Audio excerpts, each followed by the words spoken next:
अमृता, काय बघतेस त्यांच्याकडे? मी काय सांगते ना, इकडे लक्ष दे.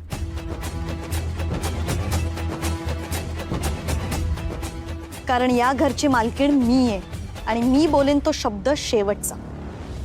श्रावणी, अगं काय हा पोरकटपणा आहे? आजी, हेच नकोय मला. आम्हाला पोरकट समजून अगदी सोयीस्करपणे तुम्ही बाजूला ठेवताय. आता मम्मा कधी येतील याचा काहीच भरोसा नाहीये. म्हणून त्या नसताना या घरची मोठी सून म्हणून हे घर मीच चालवायला हवं ना.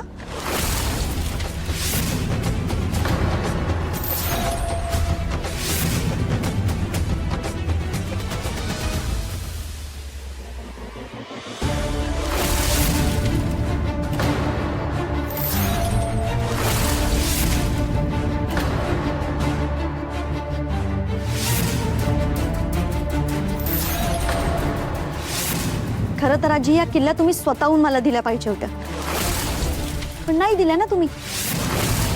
म्हणून मग त्या मलाच घ्याव्या लागल्या. तुमच्याच रूम मधून घेतल्यात मी. आणि आतापासून या घरची तिजोरी माझ्या कंट्रोलमध्ये असेल.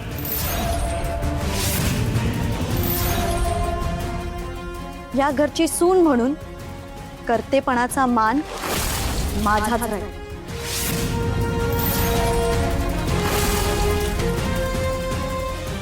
यापुढे या घरातले सगळे निर्णय हे माझ्या सांगण्यावरून घेतले जातील, हे मी इथे आज जाहीर करते.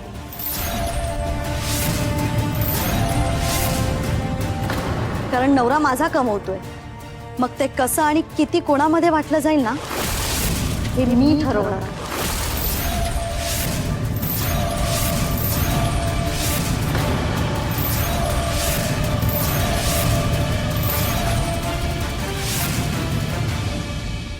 अमृता, हा, बघतेस काय?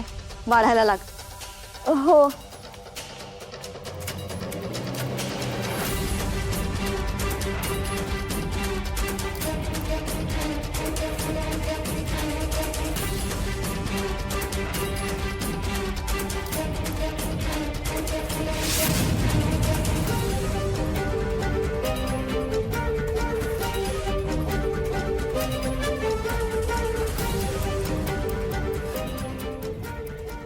अक्षय, अरे तू का उभा आहेस? ये माझ्या समोर बस जेवायला.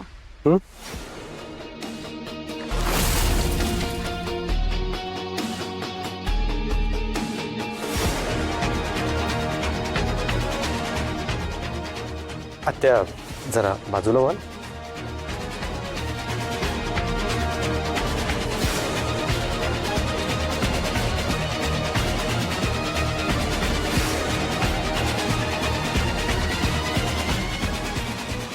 अक्षय, या मनमानीला तुझाही सपोर्ट आहे? मनमानी? अक्षय, तू शकू, राहू दे. श्रावणी बोलते ते कायद्याने योग्यच आहे. तिला जसं घर चालवायचं असेल तसं चालवू दे. आणि तसंही तू या घरात पाहुणी आहेस. आणि मी आता थकले ग. अरविंद सुद्धा यशोधरा आणि श्रेयसच्या अवस्थेनं खचून गेलाय. शेवटी अक्षय आणि श्रावणीच बघणार आहेत ना हे सगळं. खरं तर गोडीने झालं असतं तर बरं झालं असतं, पण आता जे काही घडते ते घडू दे.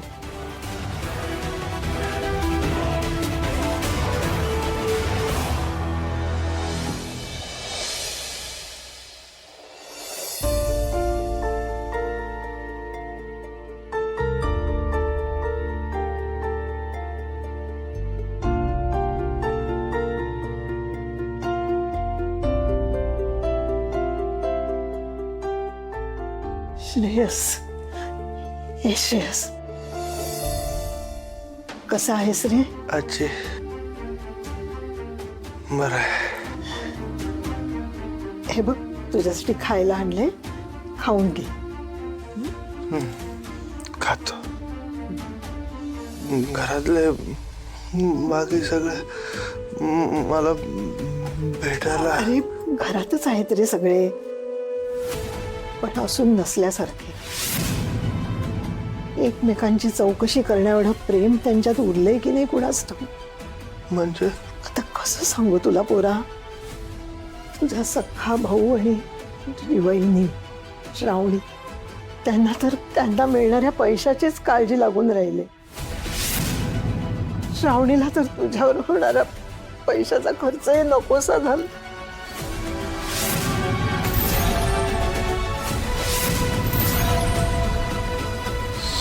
श्रावणी आणि अक्षय.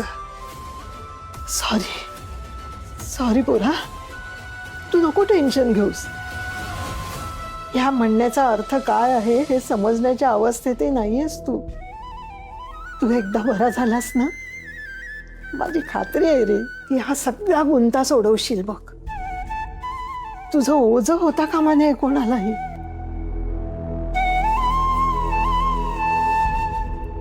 आमच्या डोळ्या देखत बरा हो रे माझ्या पोरा. म्हणजे शांतपणे आम्ही डोळे मिटू. आजी आता किती दिवस राहिलेत रे माझे.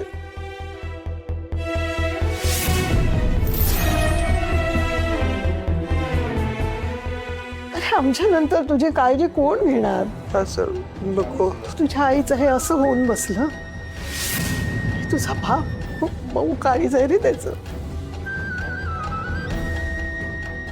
खरं सांगते पोरा, खरं सांगते तुला, तुझ्या मॉमनी त्याला कधीही मान वर करू दिले नाही.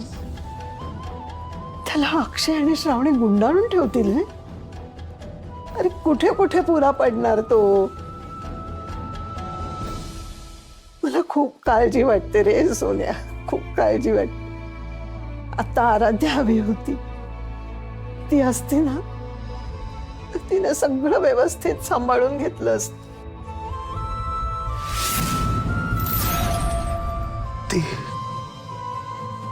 ती कुठे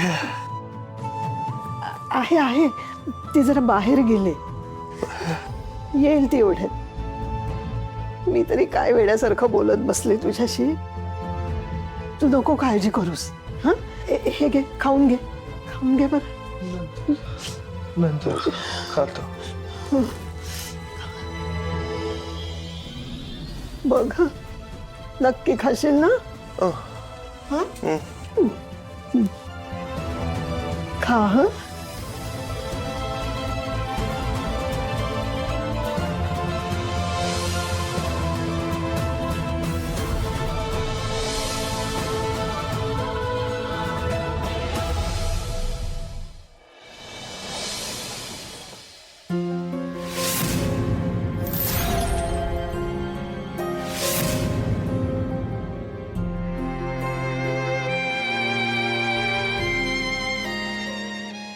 तारा,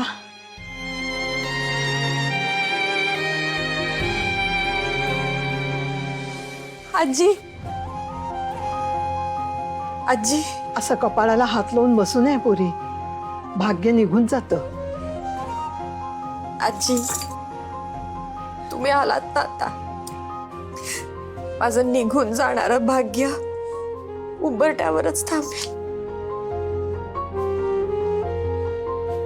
कशी आहेस पोरी?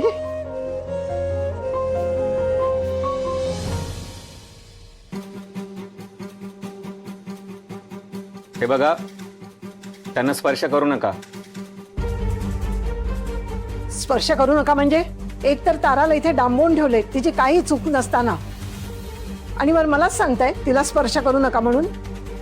माझ्या स्पर्शानं तिला इथून बाहेर पडण्याची किल्ली मिळणार आहे? उगीच काही बोला. ठीक आहे, ठीक आहे, जास्त वेळ घेऊ नका. आजी, तारा, आजी हो, शांत व्हा. जाऊ दे हे सगळं. तुमच्या येण्याने मला किल्ली जरी नसेल मिळाली ना, तरी माझं बळ वाढलंय.